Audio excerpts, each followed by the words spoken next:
box outside his home for people who live in poverty and needed extra food. It was a huge success, and a year on, the donation box is still overflowing. Now, even more remarkably, when he came up with the idea, Henry was 6. Now he's the grand old age of 7, and he's been recognised for his efforts with a special award. Well, Henry and his mum, Katie, join us now. Really good to see you both. Look, how did you come up with this idea, Henry? Because in lockdown, I started to do this so people didn't go hungry because they couldn't go to the shops. So I asked Piddington to drop food off on their daily walks. Do you think you're quite a lucky boy? You've got enough to eat at home? Yes. Mum, in all of this, I'd love to know what your first thought was when this was suggested to you. Well, initially it was just a question. Henry was sat on the sofa, regular day, as we were trying to process the start of lockdown last year, and he just said, "Mum, what happens now? I can't go to the supermarket. I can't donate in the drop boxes at the the supermarket." So I was like, "Okay, let's have a think. Let's see what we can do." And came up with putting a box outside the house and just asking our local village to, on their daily walks, wasn't it? To drop a can off.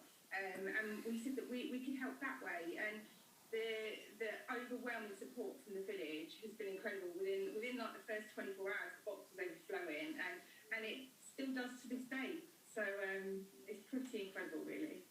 Were you surprised, Henry, when the first day when you saw the box was full? Yes, I was very surprised because it was just my first time and the box was overflowing. What do you think then, Henry, of the people in your village who walk past your house every day and pop something in the box for other people? Well, it's very good because then we can go and drop it off at the one can base for them to give to people who don't have much food. Tell you what, Mum, you've brought up a young boy here with the right attitude, haven't you? You must be very proud of him. Oh, just listen to him speak there. He's so passionate. This has been, we are incredibly proud of Henry because it's not a chore. This is something that he feels really passionate about, and every day he'll pop out down to the box, check the box is full, and say, go and sort it out, and off he goes. He puts on his gloves and sorts it all out, and he was a little bit sad when we went back to school because he couldn't do the one can drop, so we couldn't take it to one can because he's at school in those hours. But he looks forward to the holidays when we can do it together again. Yeah. But now the One Can Trust Foundation has decided that you're a street hero, Henry. How does it feel to be a hero? It's good.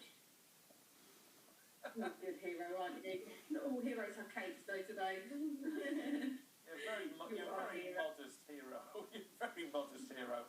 But it just goes to show, doesn't it, Casey, that, if people can donate the smallest amounts, a single can, it can so quickly add up. Absolutely. Every week. So, as you said, we've been doing this a year, so we're celebrating 52 drops. We do every week. And what's incredible is that people have become really thoughtful in their donations as well, and opening up, making sure that we're getting things of dietary requirements, gluten-free stuff, dairy-free stuff. So everyone has something to receive that that do have dietary needs. So it's incredible, and it does add up. Every can counts. It's quite something as well. I don't know how big your village is, but for the people there, you're a sort of village of heroes, aren't you? Absolutely, aren't we? Yeah, Henry will quite often stand on the doorstep, and if he sees someone dropping off, he'll shout out, "Thank you." He is. You're grateful. We're all grateful. One Can's grateful. You're grateful. Yeah. Keeps you busy, doesn't it? So So how long are you going to keep this going, do you think? Is this something that's going to happen every week from